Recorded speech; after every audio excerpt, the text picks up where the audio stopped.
itong gidaong nakog tugatoy mga idol nga pampakondisyon sa lalaki mga idol kung wala na gana kang misis mga idol. So nga ni ang porma mga idol niya ipakita na nako sa inyo ang dahon mga idol kay na timingan nga naay mubo dre. Nya kani mga idol mawala sa ato kanang mga hita mo yelo mga idol maulian.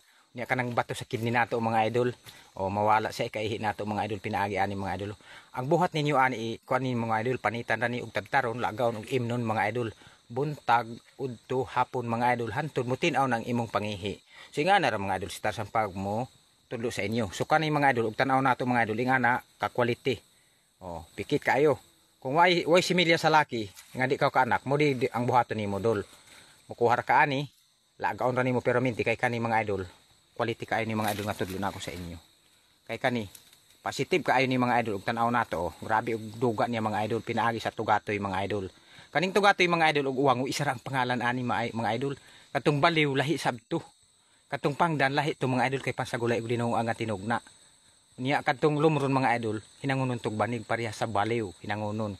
Niya karon tan-aw ninyo ni mga idol kay tudlo nako sa inyo ipakita nako sa inyo ang porma sa iyang dahon. Kay mubo na timing ang gyud nga nakaagi ko niya paki-share na lang ni nga video ug paki-follow da si Tarsan Hari nang gubat. So ingani mga idol unang porma sa tugatoy. Ug tan-aw nato mga idol oh kana posible pag di mo makaila dugion na mga idol ang kilid ana kana siya mga idol dugion jud kaayo na siya mga idol kana nya karon nagpalibot diri ang